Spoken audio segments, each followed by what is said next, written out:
வேத சாஸ்திரத்தில் பல கடவுளர்கள் குறிப்பிடப்பட்டுள்ளனர். அவர்களுள் 3 கடவுள்கள் முதன்மையானவர்களாக கருதப்படுகின்றனர். படைத்தல் தொழிலை செய்யும் பிரம்மா, காத்தல் தொழிலை செய்யும் விஷ்ணு, அழித்தல் தொழிலை செய்யும் சிவன் ஆகியோரே ஆவார்கள். சிவன் என்ற சொல்லுக்கு தூய்மையானவர், தூய்மைப்படுத்துபவர் என்ற பொருள் உள்ளது.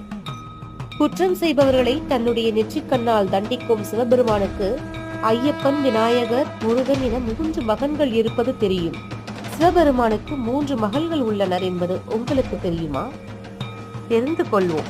சிவபெருமானுக்கு மகள் இருக்கிறார் என்பதே ஆச்சரியமாக இருக்கும் பொழுது 3 மகள்கள் இருக்கிறார்கள் என்பது மேலும் ஆச்சரியப்பட வைக்கிறதா?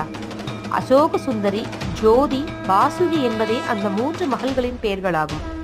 இப்போது அவர்களை குறித்து விரிவாக அறிந்து கொள்வோம். அசோக சுந்தரி பத்ம புராணத்தில் சிவன், பார்வதி ஆகியோருக்கு பிறந்த மகளாக அசோக சுந்தரி